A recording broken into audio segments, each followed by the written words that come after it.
Bismillahirrahmanirrahim. Assalamualaikum warahmatullahi wabarakatuh.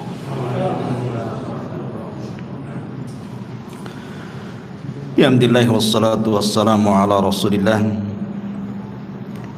wa ala alihi wa sahbihi wa mawalah wa la hawla wa la quwata illa billahi wa ba'du.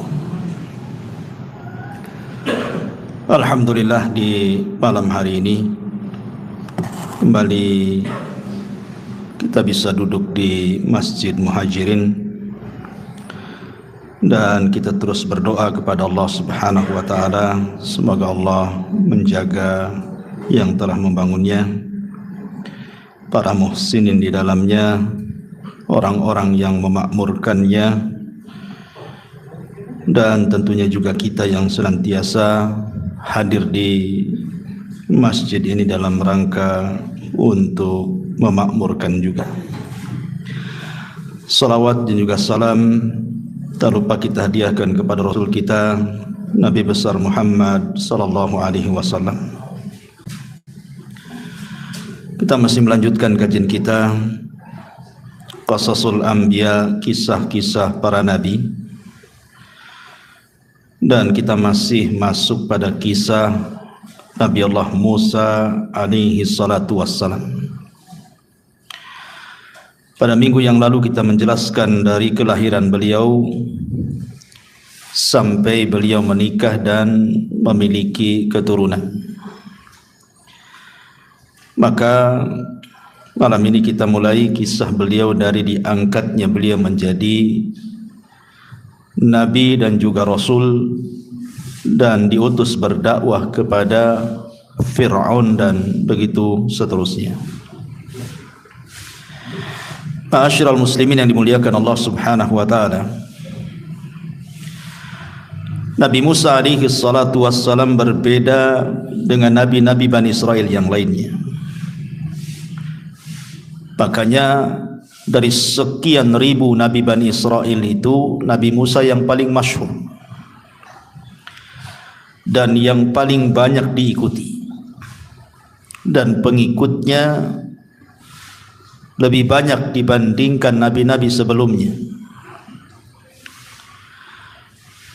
Dan Nabi Musa alaihi salatu wassalam dikhususkan oleh Allah Subhanahu wa taala dengan kalamnya. Makanya kemudian Musa digelari Kalimullah, orang yang berdialog dengan Allah tanpa perantara. Dan itu diakui oleh Nabi Allah Adam alaihi salatu wassalam dalam dialognya antara dia dengan Nabi Musa. Bagaimana bisa ketemu Adam dengan Musa? Bukankah zamannya berbeda? Wallahu a'lam kapan berjumpanya. Tapi Nabi SAW dalam hadis sahih yang dikeluarkan Imam Bukhari dan juga yang lainnya dari hadis Abi Hurairah radhiyallahu an, jadi ada perdebatan antara Nabi Musa dan Adam. Lah salah satu yang ditanyakan Musa kepada Adam itu adalah, anta Adam alladhi akhrajatka khati'atuka minal jannah. Engkau adalah Adam, lantaran kesalahanmu ini kami semua kena imbas sehingga diturunkan dari surga.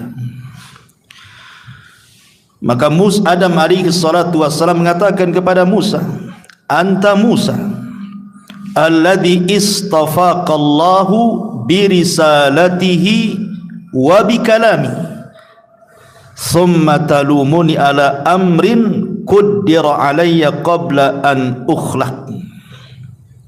Engkau adalah Musa yang Allah pilih dengan risalahnya dan dengan kalamnya, dengan ucapannya. Kenapa engkau mencelaku dengan perkara yang sudah ditakdirkan kepadaku sebelum aku diciptakan? Dari sini Adam mengatakan kepada Musa bahwa Musa dipilih oleh Allah, satu dengan risalahnya, kenabian dan kerasulannya, yang kedua dengan kalamnya. Makanya Musa digelari Kalimur Rahman. Sebenarnya nabi-nabi yang pernah bicara tanpa perantara itu ada 3. dari seluruh nabi dan rasul itu, pertama Nabi Adam di sorga, yang kedua Nabi Musa, dan yang ketiga Rasul kita Muhammad sallallahu alaihi wasallam saat peristiwa Isra dan Mi'raj di Sidratil Muntaha. Tetapi kalimat Kalimur Rahman itu tersematkan kepada Musa karena dia yang banyak berdialog dengan Allah, sehingga sepakat para ulama mengatakan bahwa Kalimullah adalah gelarnya Nabi Musa alaihi salatu wassalam. Dan ini sebagai dalil yang kuat bagi kita ahli sunnah wal jamaah bahwa Allah subhanahu wa ta'ala tersifati dengan sifat kalam. Allah itu bisa bicara, dan sifat kalam bicaranya Allah itu sifat fi'liyah. Allah berbicara sekehendaknya, sesuai dengan kehendaknya. Makanya dari sini kita katakan Al-Quran itu kalamullah. Berbeda dengan keyakinan orang-orang Jahmiyah yang mengatakan Al-Quran itu makhluk, karena mengingkari bahwa Allah berbicara. Dan ayat-ayat yang bicara tentang sifat kalam dalam Al-Quran seperti wa kallamallahu Musa taklima, Allah berbicara dengan Musa. Mereka merubah subjek jadi objek. Quran mengatakan wa kallamallahu, mereka baca wa kallamallaha, dhammah jadi fathah, supaya objek jadi subjek jadi objek, jadi pelaku jadi sasaran. Jadi kalau diartikan asalnya wa kallamallahu, Allah bicara dengan Musa, mereka ganti wa kallamallaha Musa, Musanya yang jadi subjek, Musa bicara dengan Allah, begitu. Makanya kenapa kelompok Jahmiyah ini yang diasas oleh seorang yang bernama Jahm ibn Safwan, yang mengambil ilmu daripada Jad ibn Dirham, kemudian Jad ibn Dirham mengambil ilmu dari Aban ibn Sam'an, Aban ibn Sam'an mengambil ilmu dari Talut, ukhtu Labid ibn Asam, dan Labid ibn Asam ma'ruf penyihir Nabi Yahudi. Makanya kemudian di zaman Khalifah Umayyah, Jahm ibn Safwan ditangkap oleh seorang namanya Salam ibn Ahwaz al-Mazini, kemudian disembelih. Karena ketika itu dia melakukan pemberontakan dengan Al-Haris ibn Shuraih, akhirnya kemudian kalah, ketangkap. Kemudian kata Salam ibn Ahwaz al-Mazini, seorang kepala polisi di zaman itu, mengatakan, ya Jahm, aku membunuhmu bukan karena engkau memberontak, katanya. Aku membunuhmu karena liinkarika annallaha kallama Musa, karena engkau sudah mengingkari Allah bicara dengan Musa. Dibunuh akhirnya. Adapun gurunya Jad ibn Dirham ditangkap oleh seorang khalifah yang bernama Abdullah Al-Qusairi, namanya Al-Haris, siapa lupa saya, Naam Al-Khalid ibn Abdillah Al-Qusari, seorang khalifah di zaman itu, saat Idul Adha. Kemudian dia berkhutbah dalam khutbah Idul Adha dan mengatakan takabbalallahu dhahayakum, semoga Allah menerima kurban-kurban kalian. Silahkan kalian sembelih kambing, sapi, unta kalian, karena saya punya sembelihan sendiri. Dan saya punya sembelihan sendiri, dialah Ja'd bin Dirham, sembelih jadi bin Dirham di hadapan manusia. Karena dia telah mengingkari bahwa Musa, Allah bicara dengan Musa, dan dia mengingkari Ibrahim itu Khalilur Rahman. Sembelih, ya. Bayangkan di hadapan manusia itu, jadi bin Dirham. Ma'asyiral muslimin yang dimuliakan Allah Azza wa Jalla. Jadi Nabi Musa diunggulkan di sini, dia Kalimur Rahman, nabi yang suka berdialog dengan Allah Subhanahu wa taala. Baik, ma'asyiral muslimin yang dimuliakan Allah Azza wa Jalla, sebelum saya menceritakan kisah Musa secara rinci, ada hal-hal yang terkait dengan kisah Nabi Musa ini. Pertama, hubung kait Nabi Musa dengan lautan. Kemudian hubung kait Nabi Musa dengan tongkat. Kemudian hubung kait Nabi Musa dengan batu. Kemudian hubung kait Nabi Musa dengan tokoh-tokoh penting dalam sejarah yang dicatat dalam Al-Quran. Kita akan sebutkan 4 poin ini dulu. Pertama, hubung kait Nabi Musa dengan air, dengan lautan dan juga dengan sungai. Kemarin kita sudah kisahkan ketika kelahiran Nabi Musa alaihi salatu wassalam. Ketika itu Musa dilahirkan saat terjadi pembantaian, kan? Fir'aun membantai anak-anak kecil. Musa lahir di situ.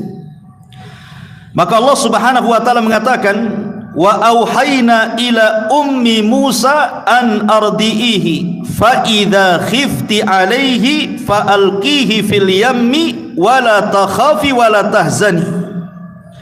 Dan kami ilhamkan kepada ibunya Nabi Musa, susui dia, dan apabila kamu takut terhadap dia, maka hanyutkan dia ke sungai.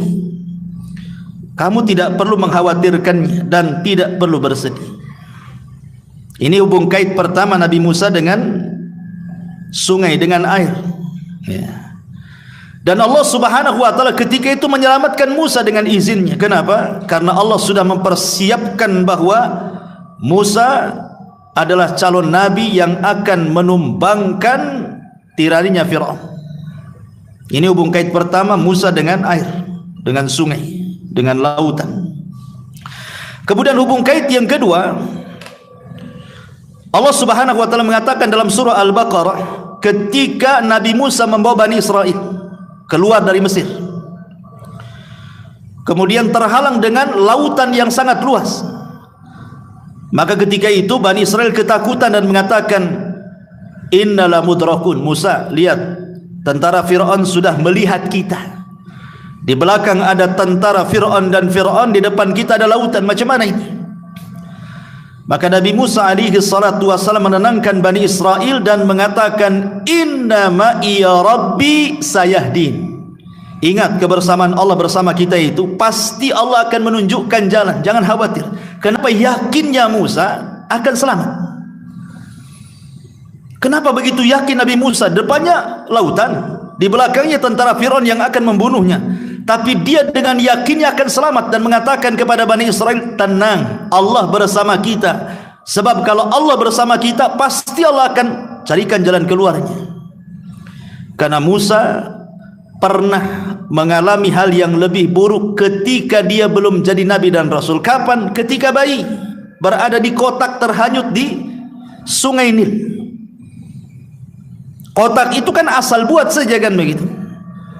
Bisa saja kotak itu tenggelam atau mungkin hanyut ke tempat lain dan tidak diselamatkan oleh keluarga Fir'aun.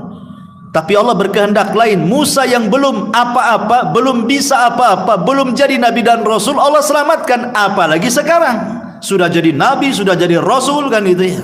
Tidak mungkin Allah tidak menyelamatkan. Makanya dengan yakin Musa mengatakan, inna ma'iya rabbi sayahdin. Maka Allah katakan, wajawaj wa idh faraqna bikumul bahra fa anjaynakum wa aghraqna ala fir'auna wa antum tanzurun. Maka Allah wahyukan kepada Musa untuk memukulkan tongkatnya, tiba-tiba laut menjadi pecah dan jadi jalan. Maka kemudian Musa dengan Bani Israel melewati lautan itu yang sudah jadi jalan, 12 jalan itu, dan sudah menyeberangi jauh. Fir'aun pula menyangka lautan itu tidak mungkin menyatu kembali. Dengan itu keyakinan dia. Makanya dia dengan yakinnya dia membawa pasukannya, tetapi Allah yang mentakdirkan semuanya. Rupanya lautan itu setelah Allah selamatkan Musa dan Bani Israel menyatu kembali. Allah katakan, fa anjaynakum, kami selamatkan kalian wahai Musa dan Bani Israel, wa aghraqna ala fir'auna wa antum tanzurun. Kami tenggelamkan Fir'aun dan seluruh bala tentaranya dan engkau menyaksikannya. Ini yang kedua, hubung kait Musa dengan air. Yang tadi dengan sungai, ini dengan lautan. Kemudian yang ketiga, hubung kait Nabi Musa dengan sungai atau lautan. Ketika Nabi Musa alaihi salatu wassalam, sebutkan dalam hadis Sa'id Ibn Zubair radhiyallahu an, aku berkata kepada Ibnu Abbas radhiyallahu anhuma tentang kisah Nabi Musa alaihi salatu wassalam yang berkhutbah. Maka Ibnu Abbas menceritakan bahwa suatu ketika Musa pernah berkhutbah. Setelah berkhutbah adalah orang yang mengatakan, "Wahai Musa, adakah orang yang lebih alim dibandingkan dirimu?" Kata Musa, "Tidak ada." Musa lupa mengucapkan insyaallah. Maka Allah katakan, "Ada seorang laki-laki namanya Khidir, dia punya pengetahuan apa yang kau tidak tahu. Cari dia, belajar kepadanya. Temui dia di pertemuan dua lautan." Akhirnya Musa pun mengajak pembantunya Yusha ibn Nun mencari Khidir, dan Allah takdirkan ketemu. Salah satu kisahnya adalah ketika Musa berada di tengah lautan bersama Khidir di atas perahu, datang usfur. Usfur itu burung, kemudian nuki ke lautan, kemudian meminum air seteguk, kemudian naik lagi ke atas. Maka Khidir mengatakan kepada Musa, "Ma ilmuka ya Musa wa ilmi wa ilmul khalaiki fi ilmillah illa miqdaru ma ghamasa hadal usfuru min qarahu." Wahai Musa, pengetahuanku dan pengetahuanmu serta pengetahuan seluruh manusia satu dunia kalau dikumpulkan itu ibarat tegukan usfur burung itu yang ada di mulutnya, sementara ilmu Allah itu seluas-luas lautan di depan kita ini. Makanya Allah mengatakan, "Wa ma utitu minal ilmi illa qalila." Kita ini tidak diberikan ilmu kecuali sedikit. Yang sedikit itulah diperebutkan jutaan, miliaran manusia. Di antara mereka ada yang jadi dokter, profesor, penemu dan begitu seterusnya. Tapi ilmu Allah jauh lebih luas dibandingkan itu. Ini juga kait Musa dengan lautan. Dia sedang naik perahu bersama Khidir alaihi salatu wassalam.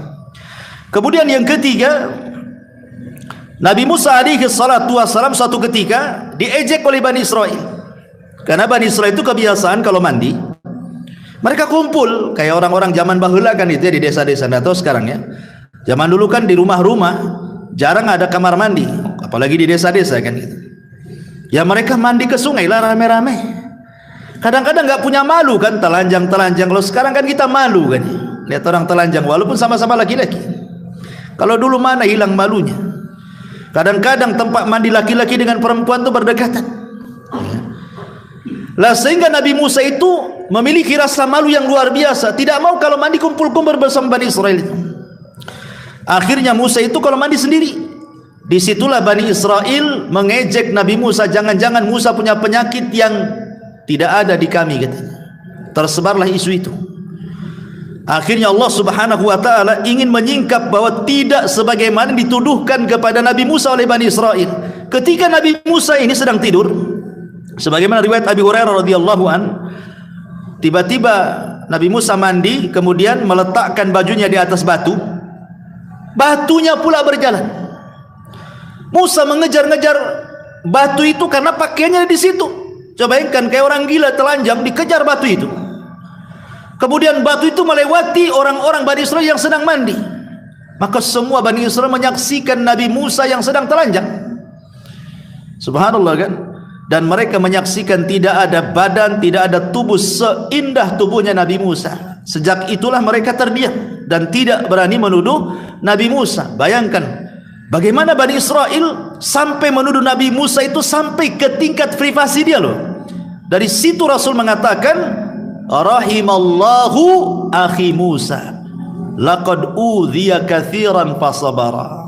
Semoga Allah merahmati saudaraku Nabi Musa, banyak ujian yang Allah timpakan kepada dia dari Bani Israel, tapi dia tetap bersabar. Inilah hubung kait Nabi Musa dengan sungai dan lautan. Ini yang pertama. Yang kedua, hubung kait Nabi Musa alaihi salatu wassalam dengan tongkat. Karena nanti kisah Nabi Musa ini tidak akan lepas dari hubungan-hubungan seperti ini, dengan sungai, dengan laut, dengan tongkat, dengan batu gitu ya. Nah, sekarang yang kedua, kisah Nabi Musa yang ada hubung kait dengan tongkat. Ma'asyiral muslimin yang dimuliakan Allah Subhanahu wa taala. Disebutkan di dalam Al-Qur'anul Karim, ketika Nabi Musa alaihi salatu wassalam sudah 20 tahun tinggal di Madian, sudah menikah, punya anak 2, kemudian ingin pulang kan ke Mesir. Maka tiba-tiba di tengah jalan Nabi Musa alaihi salatu wassalam dikagetkan tengah malam, obor yang dia bawa padam, sehingga dia tidak bisa melanjutkan perjalanan di tengah malam karena tidak ada penerangan. Akhirnya Musa pun meminta kepada keluarganya untuk istirahat, dia akan pergi mencari penerangan. Maka dari kejauhan rupanya ada api. Maka Musa alaihi salatu wassalam mengatakan kepada keluarganya, "Umkuthu, diam kamu di sini, saya akan cari perapian," katanya. Berangkatlah Musa alaihi salatu wassalam, rupanya dari kejauhan ada api. Setelah didekati, rupanya api itu nyala di pohon zaitun. Pohon zaitun, anehnya tidak terbakar pula pohon itu. Makin didekati, makin besar apinya. Makin dekati, makin besar apinya. Ketika sudah dekat, maka Musa alaihi salatu wassalam dikagetkan, rupanya ada suara di situ. Rupanya yang bersuara ini siapa? Allah. Disitulah pertama dialog Nabi Musa alaihi salatu wassalam dengan Allah subhanahu wa ta'ala. Singkat cerita, setelah Allah berdialog dengan Nabi Musa, Musa itu kan bawa tongkat. Kemudian Allah subhanahu wa ta'ala mengatakan, "Wa ma tilka biyaminika ya Musa." Apa itu yang di tangan kananmu wahai Musa? Maka Musa mengatakan, "Hiya asaya atawakka'u 'alaiha wa ahushu biha 'ala ghanami wa liya fiha ma'aribu ukhra," kata Musa. "Oh, ini tongkat ya Rabb. Biasanya aku gunakan untuk bertelekan pada tongkat ini. Dan aku biasanya menggunakan untuk memukul dedaunan dengannya untuk kambing-kambingku. Dan bagiku tongkat ini ada keperluan macam-macam." Makanya Musa kemana-mana bawa tongkat, untuk membala kambing, untuk cari makan kambing, untuk bertelekan, macam-macam lah itu fungsinya tongkat itu. Maka Allah subhanahu wa ta'ala tiba-tiba mengatakan, "Alqiha ya Musa," lemparkan tongkat itu. Maka Musa melemparkan tongkat itu, fa'alqaha fa'idha hiya hayyatun tas'a. Ketika dilempar, tiba-tiba jadi ular besar. Apa enggak heran Musa? Allah hendak memberikan mukjizat kepada Nabi Musa, tiba-tiba jadi ular besar. Makanya Allah mengatakan, "Falamma ra'aha tahtazzu ka'annaha janun wala mudbira wa lam yu'aqibu ya Musa aqbil wala takhaf innaka minal aminin." Maka tatkala tongkat itu menjadi ular, Musa melihatnya bergerak-gerak seolah-olah dia ular yang sangat gesit. Larilah ia berbalik ke belakang tanpa menoleh, saking takutnya Musa itu. Langsung balik lari dia, ya. Takut dia. Ketika dia lari itulah, maka Allah panggil lagi, "Hei Musa, kembali, ya. Hei Musa, kembali. Janganlah engkau takut, sesungguhnya kamu termasuk orang-orang yang aman. Enggak apa-apa, ular itu enggak akan menggigitmu," katanya. Akhirnya balik lagi Musa itu ke tempat tadi dengan gemetar itu, depannya ular besar. Tiba-tiba ketika sudah dekat dengan ular itu, Allah mengatakan, "Khudha wala takhaf sanu'iduha siratahal ula." Ya. Sekarang kau ambil ular itu wahai Musa. Bingunglah Musa, ini ular ngambil ular mana ini kan? Lain dengan pawangnya. Orang enggak pernah lihat ular besar kan bingung. Pegang buntutnya, matu kepalanya. Pegang kepalanya langsung dibatu kan itu. Akhirnya Allah meyakinkan bahwa ular itu tidak akan menggigit kamu. Khudh, ambil, pegang. Wala takhaf, jangan takut. Sanu'iduha siratahal ula. Kami akan mengembalikan kepadanya semula menjadi tongkat. Ambil, nanti jadi tongkat lagi, kata Allah. Maka Musa pun mengambilnya, tiba-tiba jadi tongkat lagi. Ini yang pertama, kisah tongkatnya.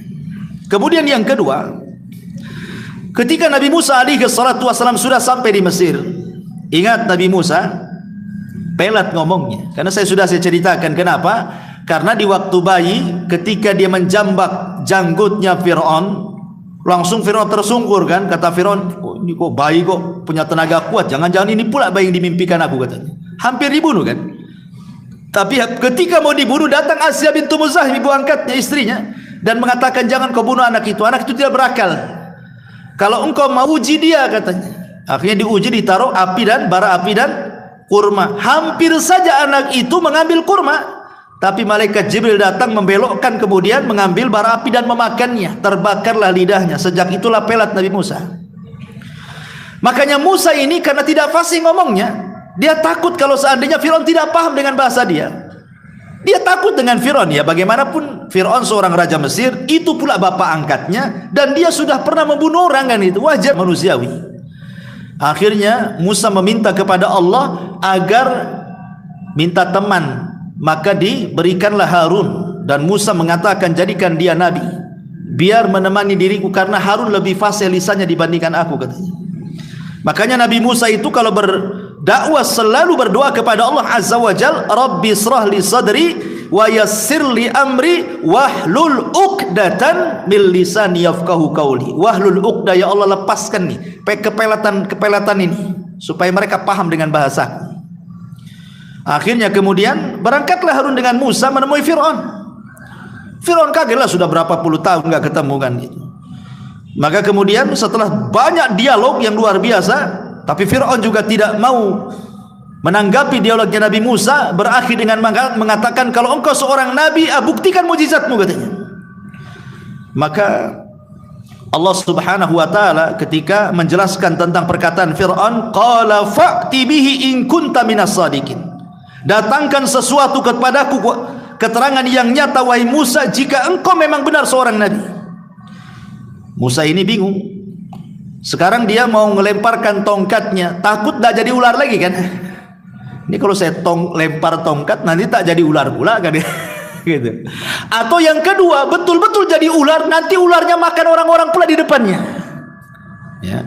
Makanya Allah mengatakan, fa'alqa asahu fa idza hiya thubanun mubin wa naza'a yadahu fa idza hiya baydha'u lin-nadirin. Qala lil mala'i haulahu inna hadza la sahirun alim yuridu an yukhrijakum min ardikum bisihrihi famadza ta'murun. Maka Musa melemparkan tongkatnya, lalu tiba-tiba tongkat itu menjadi ular yang nyata dilihat manusia, pejabat-pejabat dan juga Firaun melihatnya, dan ia menarik tangannya dari jubahnya, tiba-tiba bercahaya pula tangannya. Kemudian Firaun mengatakan kepada para pembesarnya, sungguh Musa ini benar-benar pakar sihir yang handal, katanya. Dia hendak mengusir kalian di negeri kalian sendiri dengan sihirnya. Maka karena itu apakah saran kalian tentang Musa ini? Maka orang-orang mengatakan, arjih wa akhahu wab'ats fil madaini hasyirin. Tundalah urusan dia dan saudaranya, dan kami kirimkanlah ke seluruh negeri-negeri orang-orang yang mengumpulkan ahli sihir, kita ajak dia duel, katanya. Sepakat. Akhirnya terjadilah kesepakatan kapan terjadi duel antara tukang-tukang sihir Firaun dan Musa. Ini kisah yang kedua, hubungan dengan tongkat. Kisah yang ketiga, kisah ketika betul-betul terjadi duel antara Nabi Musa dan tukang-tukang sihirnya. Kan disepakati bahwa duel itu terjadi yaumuz zina. Yaumuz zina itu maksudnya hari raya kerajaan. Kayak di Indonesia ini ada Agustusan lagi gitu ya. Jadi duelnya itu betul-betul di hari raya kerajaan. Jadi orang tidak kerja, biar nonton semua gitu ya. Yang kedua, Nabi Musa meminta bukan hanya perkelahiannya itu di hari perayaan kerajaan, tapi Musa minta di waktu duha, tidak mau di malam hari. Dari sini ada dalil kata para ulama, kenapa Musa minta di waktu duha dan tidak minta di malam hari? Karena sihir itu kekuatan ada di malam hari. Jadi Musa mengambil kelemahannya. Makanya Allah mengatakan min syarri ghasiqin idza waqab. Kita harus berlindung di malam hari, karena kekuatan sihir menguat di malam hari itu. Makanya Musa memilih waktu duha. Ya. Akhirnya terjadilah kemudian betul-betul gelanggang besar, ditonton ribuan manusia, disaksikan Firaun dan pejabatnya. Terjadilah duel antara Musa dengan tukang sihir. Ketika sudah berkumpul hadap-hadapan, Allah mengatakan, alqiha ya Musa, lemparkan tongkat. Fa alqaha fa idza hiya hayyatun tas'a. Ketika Musa melemparkan tongkat itu, maka tiba-tiba menjadi seekor ular yang merayap dengan sangat cepat. Musa tidak terpikir bahwa ular itu akan memakan ular-ular kecil yang dilempar oleh tukang-tukang sihir itu, kan. Rupanya ular itu memakan semuanya. Tukang sihir tidak berpikir juga ular itu akan memakan tambang-tambang yang mereka lempar gitu. Karena kalau hanya sihir saja paling ditampakkan ularnya sudah gitu. Ini bukan ular sihir, ini ular beneran kalau makan-makan sana sini. Makanya tukang sihir akhirnya mengatakan ini bukan sihir, ini ular benar, ini mukjizat. Sejak itulah tukang sihir sujud, tobat, beriman kepada syariatnya Musa. Fir'aun marah dan mengatakan amantum qabla an adzana lakum. Kalian beriman sebelum aku izinkan, kata Fir'aun. Enak saja kalian, kembali kalian kufur, kalau tidak kubunuh kalian. Akhirnya semua tukang sihir istiqomah, ikhwan, tidak ada yang murtad. Akhirnya dibunuh oleh Fir'aun ini semuanya. Kata Abdullah ibn Abbas radhiyallahu anhuma, lihat tukang-tukang sihir itu, di pagi hari mereka tukang sihir yang jahat, di sore hari menjadi para syuhada yang baik, katanya. Masuk surga ya, para syuhada. Ini kisah tongkat yang ketiga. Kisah tongkat yang keempat, ketika Nabi Musa berada di Arduti, di bumi perjanjian, Arduti, bumi linglung. Karena ketika itu mereka tersesat karena diajak perang tak mau, maka mereka tidak bisa keluar dari bumi linglung itu. Lah disitulah ketika Bani Israel kemudian diazab oleh Allah, tidak bisa keluar dari padang pasir yang sangat panas sekali. Tidak ada tumbuhan, tidak ada makanan, tidak ada air sama sekali kan. Mereka tersesat di situ, tidak bisa keluar. Maka mereka mengatakan, ya Musa, kami haus, katanya. Macam mana kami minum? Makanya Allah Subhanahu wa taala katakan, wa idistasqa Musa liqaumihi faqul nadrib bi asaqal hajar. Maka Musa mengambil tongkatnya, kemudian mencari batu yang besar di sekitarnya, kemudian dipukulkan dengan tongkat itu. Apa yang terjadi? Fang fajarat min husnata asyrata aina. Tiba-tiba muncul dari bebatuan itu 12 mata air memancar dari batu itu. Kenapa 12 mata air? Disesuaikan dengan jumlah kabilah Bani Israel, supaya mereka tidak berselisih, masing-masing punya air sendiri gitu. Nah, lihat bagaimana tongkat itu perannya luar biasa kan? Ya, dipentungkan ke batu, keluar ini mukjizat. Antum mentung-mentung batu 100 kali nggak akan keluar karena tidak punya mukjizat. Intinya bahwa inilah kisah tongkatnya Nabi Musa alaihi salatu wassalam. Ini poin yang kedua. Poin yang ketiga, hubung kait Musa dengan batu. Tadi saya sudah sebutkan dua perkara. Pertama, kisah Nabi Musa ketika mandi, itu hubung kait dengan batu, batunya lari kan itu ya. Yang kedua ini, kisah ini dia pukulkan tongkat ke batu, keluar. Dan yang ketiga, batu-batu yang ada di Bukit Sainah, gunung batu Bukit Sainah itu. Ketika 70 orang pilihan Nabi Musa tiba-tiba mengatakan di hadapan Nabi Musa, lan nu'mina laka hatta narallaha jahra. Musa, kami tidak akan beriman dengan kamu sampai kau perlihatkan Tuhanmu tuh. Kami tidak cukup membaca Taurat, kami ingin lihat Tuhanmu seperti apa, katanya. Mereka lancang. Maka apa yang terjadi? Fa'akhadat humus sa'iqatu. Datang halilintar menerpa yang 70 orang pilihan, mati semuanya. Musa sedih. Ini 70 orang, ini orang pilihan. Kalau mereka mati semua, Nabi Musa harus mencari orang lagi, mengkader orang lagi, kan susah lama gitu ya. Maka Musa mengatakan, ya Rabb, hidupkan kembali mereka ya Rabb.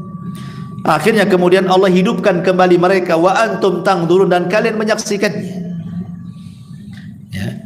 Lah ketika kemudian mereka itu hampir terjadinya apa? Di Bukit Sainah tuh, di depan batu gunung Sainah. Lah Nabi Musa alaihi salatu wasallam sebelumnya sebenarnya sudah meminta kepada Allah, sebelum umatnya meminta untuk melihat Allah kan. Musa kan sudah minta juga. Artinya Musa sudah punya pengalaman. Dia mengatakan kepada Allah Subhanahu wa taala, "Anzur ilaika ya Rabb," tampakkan diri.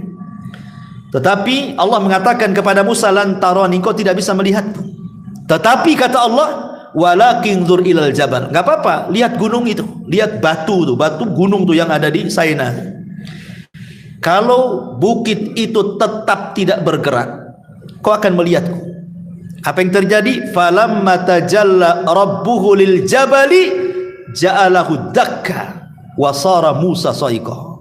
Allah katakan ketika Allah menampakkan kepada gunung, gunungnya hancur. Karena kaget Musa, terlempar pingsan. Ketika dia terbangun mengatakan, tubtu ilaika wa ana awalul mu'minin, tubtu ilaika wa ana awalul muslimin. Ya Rabb, saya tobat kepadamu, saya tidak akan meminta lagi. Jadi Musa sudah tahu gitu ya. Dia sudah merasakan ketika meminta Allah untuk ditampakkan tidak sanggup, apalagi ini 70 orang pilihan yang bukan nabi. Makanya diazab oleh Allah, dibunuh dengan halilintar. Tetapi mukjizat mereka dihidupkan kembali dengan izin Allah Subhanahu wa taala. Ya. Inilah juga yang berkaitan dengan batu. Kemudian yang terakhir berkaitan dengan tokoh-tokoh penting dalam perjalanan sejarah Musa. Nanti kita akan melewati tokoh-tokoh penting ini, ya. Pertama, Harun. Nanti dalam sejarah Musa tidak lepas daripada kisah Harun. Dan Allah Subhanahu wa taala katakan, wa wahabna lahu min rahmatina akhahu Haruna nabiyya. Dan kami berikan kepada Musa seorang teman karena rahmat dari kami saudaranya Harun, dan dia diangkat menjadi nabi. Harun diangkat jadi nabi itu karena permintaan Musa sebenarnya.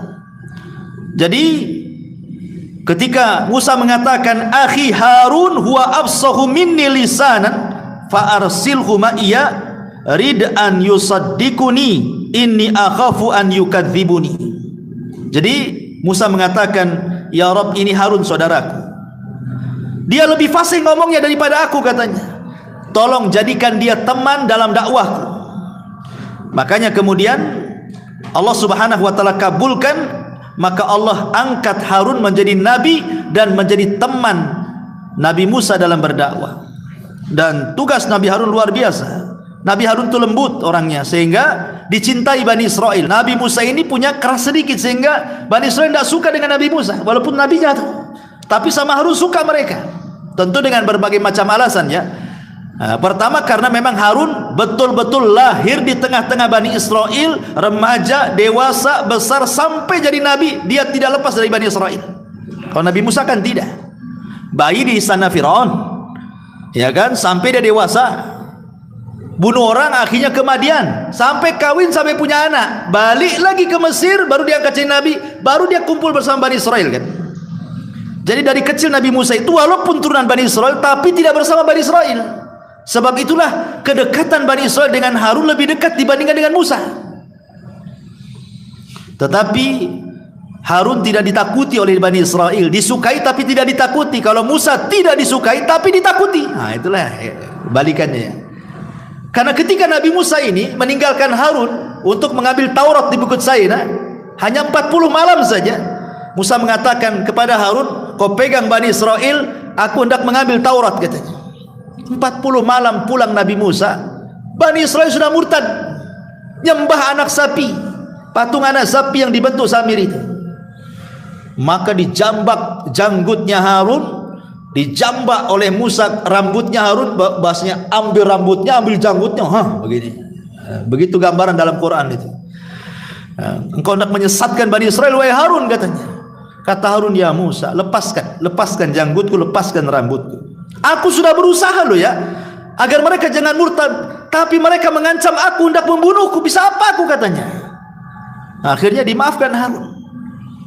Akhirnya yang murtad itu dihukum untuk saling membunuh sesama mereka, ya. Ma'asyiral muslimin yang dimuliakan Allah Azza wa Jalla, ini tokoh yang pertama yang akan menemani sejarah perjalanan Musa yang kita akan ceritakan. Yang kedua, Yusha ibn Nun.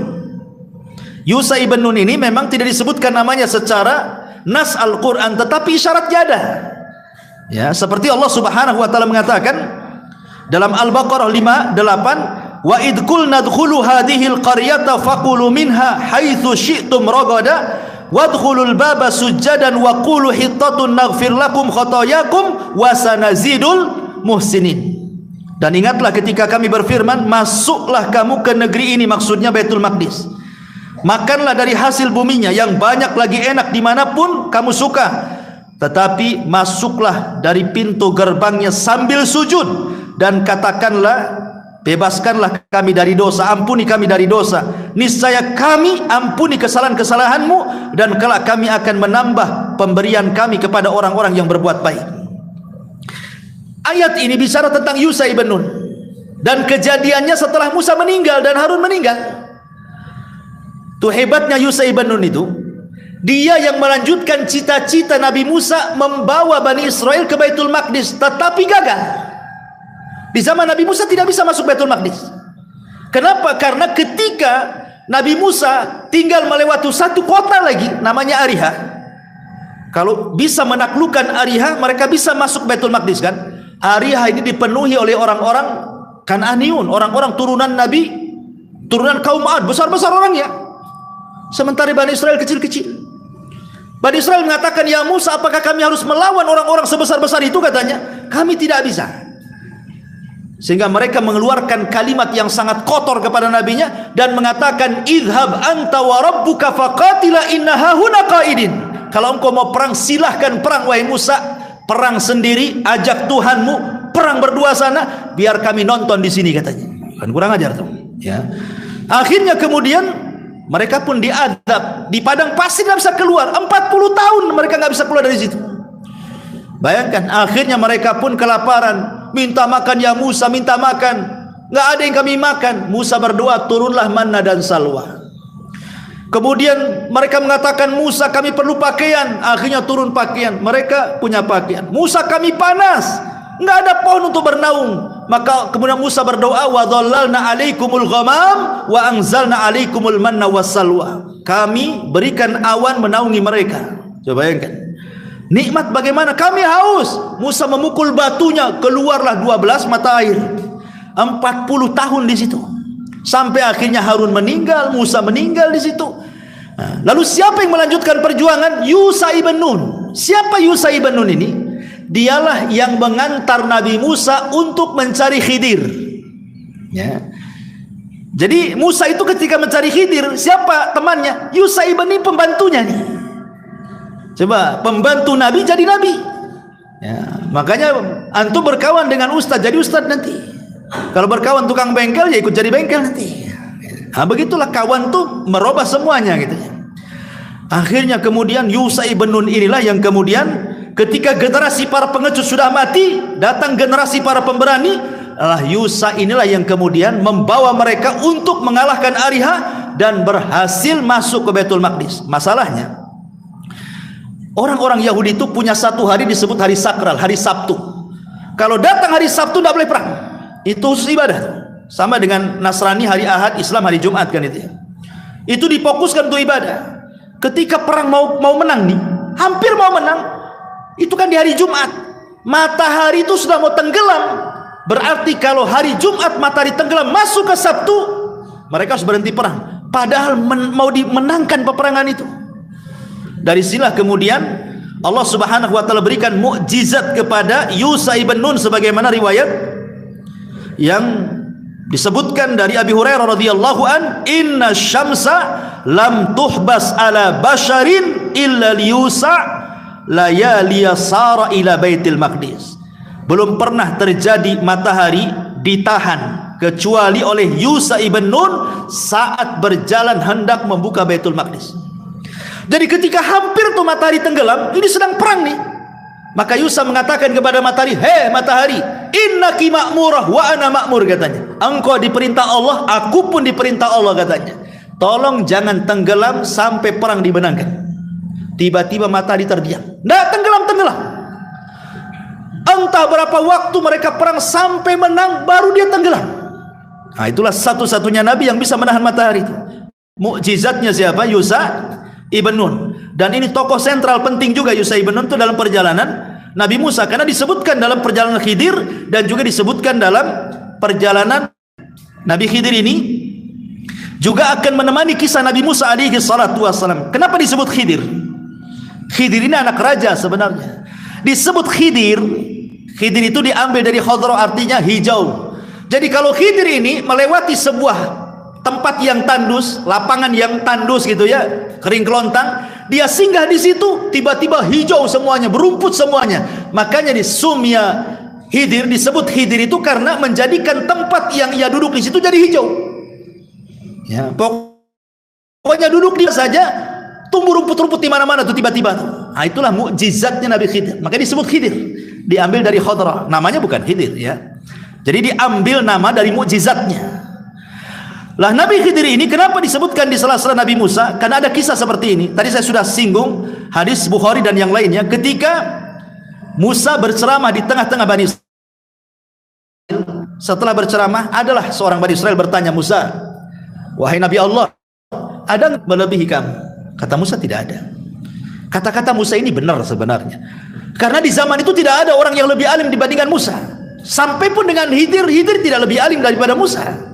Khidir ini diperselisihkan apakah dia nabi atau bukan. Ada yang mengatakan dia ya seperti Luqman, seperti Dzulqarnain, ya bukan nabi. Ada juga yang mengatakan dia nabi. Artinya kenabiannya jadi diperselisihkan.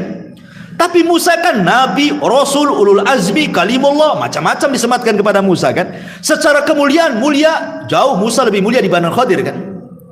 Tapi Musa ini manusiawi, ketika ditanya adakah orang yang lebih alim, dia katakan enggak ada.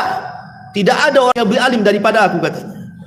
Maka Allah mengatakan, karena lupa membaca insyaallah, ini penting mengucapkan insyaallah ya. Fa'atabahullah, Allah pun menghukum Musa dan mengatakan ada seseorang yang punya ilmu yang kau tidak punya. Akhirnya Musa pun berjanji untuk belajar kepada orang itu, maksudnya Khidir. Diajaklah Yusha ibn Nun, alamatnya pertemuan dua lautan Majma' al-Bahraini. Karena Musa mengatakan, di mana aku harus berjumpa dengan Khidir? Kata Allah, temui di pertemuan dua lautan, katanya. Kan susah nyari alamat gitu. Kecuali jelas desanya, camatnya, gangnya, RT-nya, RW-nya, lurahnya kan enak. Ini pertemuan dua lautan di mana kan itu? Kemudian alamat yang kedua, bawalah ikan asin. Nanti ikan itu sebagai tandanya akan hidup nantinya. Ikan mati itu akan hidup, akan loncat, dan ikan ini ketika loncat dia akan menunjukkan di mana alamat Khidir. Kau ikut di belakang ikan itu. Nah, itu aja itu cara nyarinya. Berangkatlah Musa dengan Khidir, entah berapa lama. Tapi Allah takdirkan ketemu kan. Makanya disebutkan dalam sebuah hadis Nabi SAW ketika Musa sudah lama gitu ya berjalan dengan Yusha ibn Nun, akhirnya Allah takdirkan ketemulah seseorang laki-laki yang sedang berselimut kain. Tiba-tiba Nabi Musa alaihi salatu wassalam mengucapkan salam, Assalamualaikum. Kata Nabi Khidir, Waalaikumsalam. Khidir mengatakan, siapa kamu? Di negeri ini enggak ada orang yang ngomong salam kayak kamu tuh.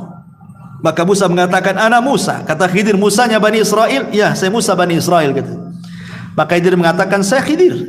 Dari situlah kemudian Khidir dan Musa saling belajar macam-macam, ilmunya aneh gitu kan, bolongi kapal, bunuh anak gitu ya, rumah roboh nggak tahu penghuninya siapa dibenerin, pokoknya aneh-aneh pelajarannya ya. Makanya kalau antum ikut syariatnya Khidir bahaya nanti bunuh anak orang gitu.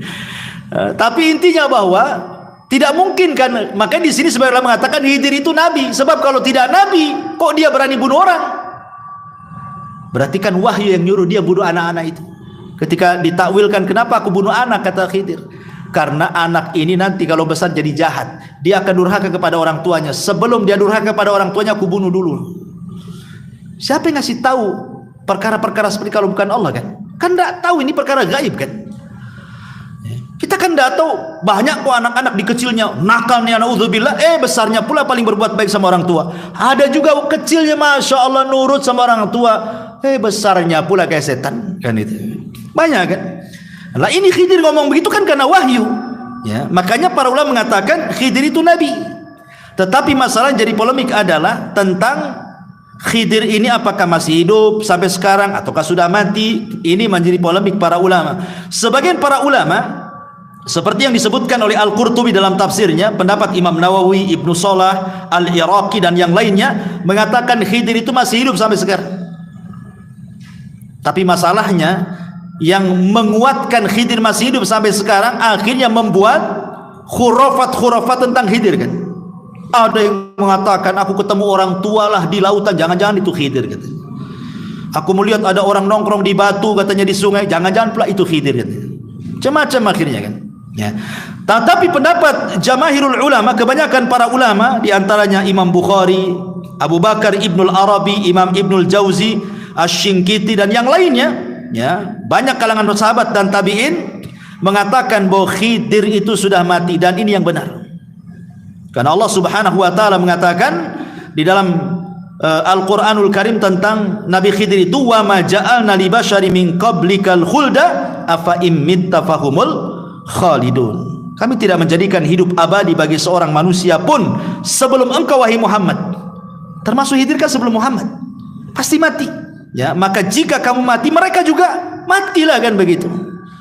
Sama-sama nabi, Rasul nabi, Khidir juga nabi. Bahkan bukan hanya nabi Rasul itu, Rasul lagi, Sayyidul Anbiya wal Mursalin, meninggal juga. Apa orang-orang sebelum kamu tidak meninggal, akan mereka kekal, tetap mereka mati. Allah mengatakan dalam surah Al-Anbiya 34. Dan ini pendapat yang kuat wallahu alam, bahwa Khidir itu sudah meninggal. Taib. Ini tokoh yang ketiga yang kita akan nanti berjalan dalam kisah Nabi Musa. Kemudian tokoh yang keempat, siapa? Fir'aun. Ini tokoh yang keempat adalah Fir'aun. Sebagian ulama mengatakan bahwa siapa Fir'aun ini? Karena Fir'aun itu kan laqab, sama dengan Kisra bagi raja Persia, Kaisar bagi raja Romawi, Najasyi bagi raja Ethiopia, Tuba bagi raja Yaman, Alexandra, dan begitu seterusnya. Itu kan istilah-istilah raja, kan? Kayak di Jawa itu kan macam-macam, ada Mangkubuwono, itu kan istilah-istilah saja, namanya bukan Mangkubuwono, kan begitu. Ya, tapi kan itu istilah raja. Ya. Lah ada yang mengatakan bahwa Fir'aun di zaman Nabi Musa itu disebut Ramsis Ats-Tsani. Dia adalah Ramsis Ats-Tsani, Ramsis kedua. Ada Ramsis pertama, itu hidup di zaman Nabi Yusuf. Orangnya baik Fir'aun di zaman Nabi Yusuf tuh.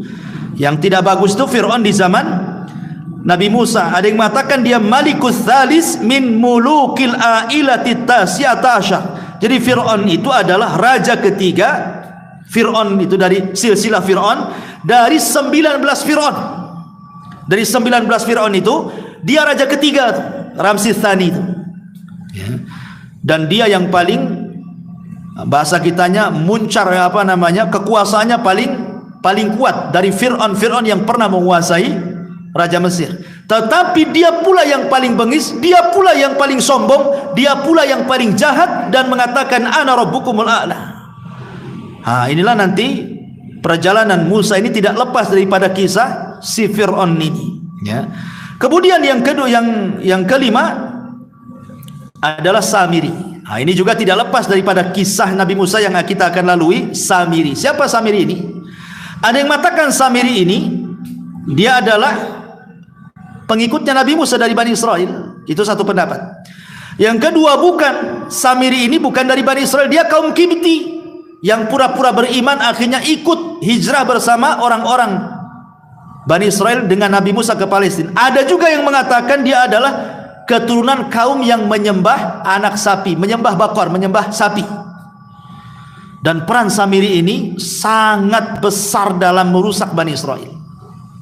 Makanya Allah Subhanahu wa taala sebutkan itu di dalam Al-Qur'an, dalam surah Toha dari ayat 83 sampai 98 tuh kisahnya lengkap.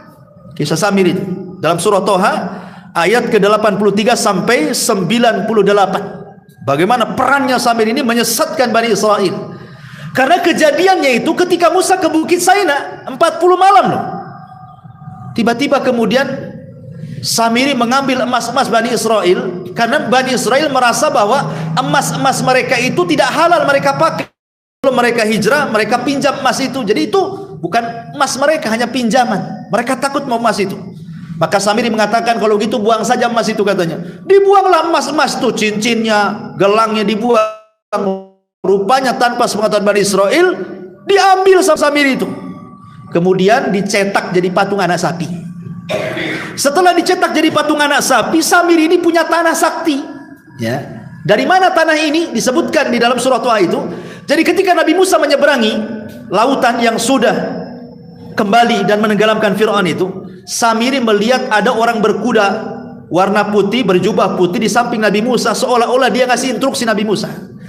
Samiri yakin itu bukan manusia, itu malaikat. Makanya diperhatikan kudanya, setiap menginjak tanah hidup, kayak Nabi Khidir tadi. Ya, setiap Khidir singgah di sebuah tempat hijau, itu juga sama, kaki kuda itu setiap dia menginjak di padang pasir, tumbuh tuh rerumputan di situ setiap pijakannya itu. Makanya oleh Samiri diambil tuh bekas-bekas pijakannya itu, tanahnya itu. Lah ketika kemudian Samiri membentuk itu patung anak sapi itu, kan dia punya tanah itu bekas pijakannya kaki kudanya Jibril itu. Akhirnya dimasukkan ke mulutnya. Allah takdirkan hidup tuh patung anak sapi itu.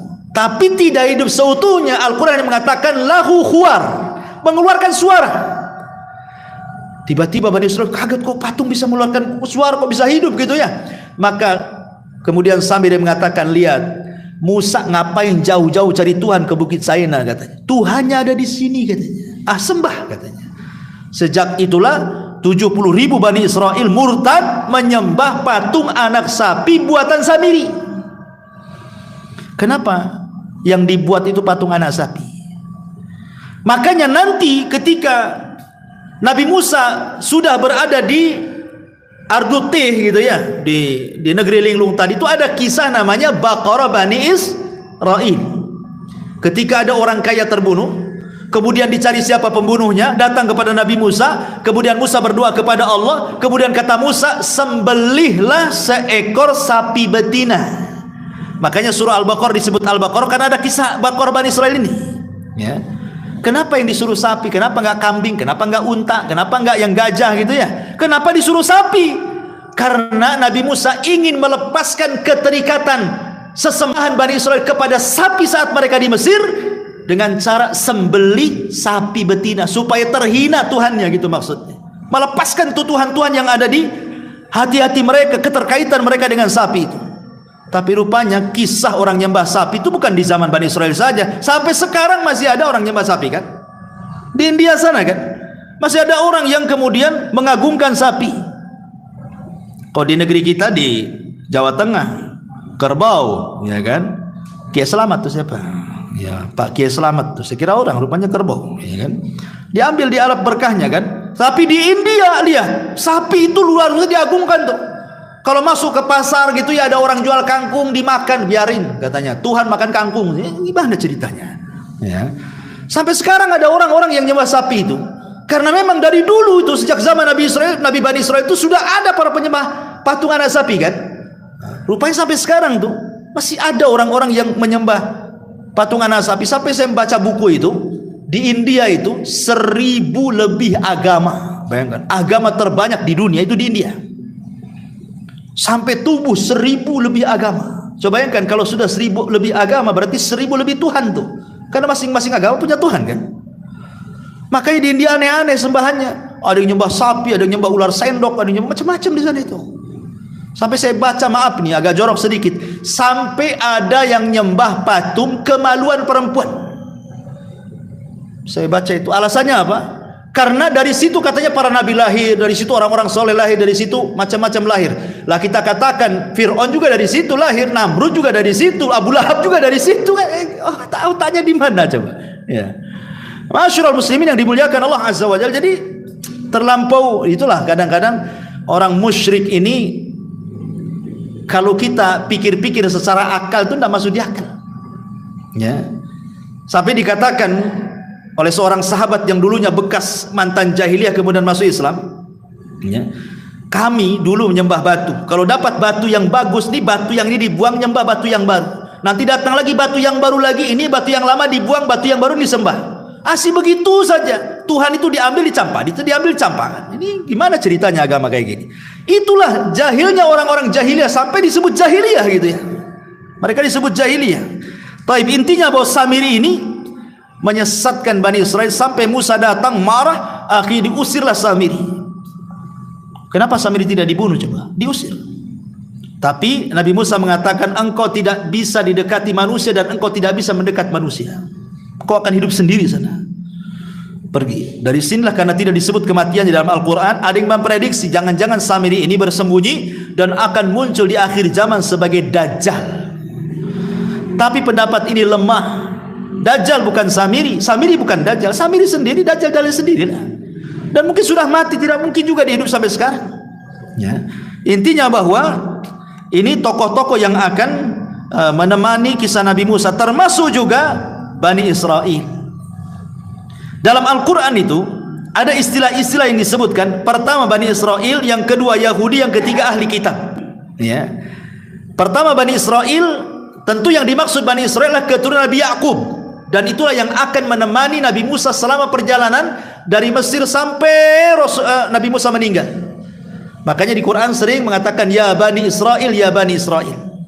Kalau disebutkan ya Bani Israel dalam Al-Quran artinya mengingatkan orang-orang Yahudi Madinah di zaman Rasul tentang kenikmatan yang Allah berikan kepada nenek moyang mereka dulu, ya Bani Israel.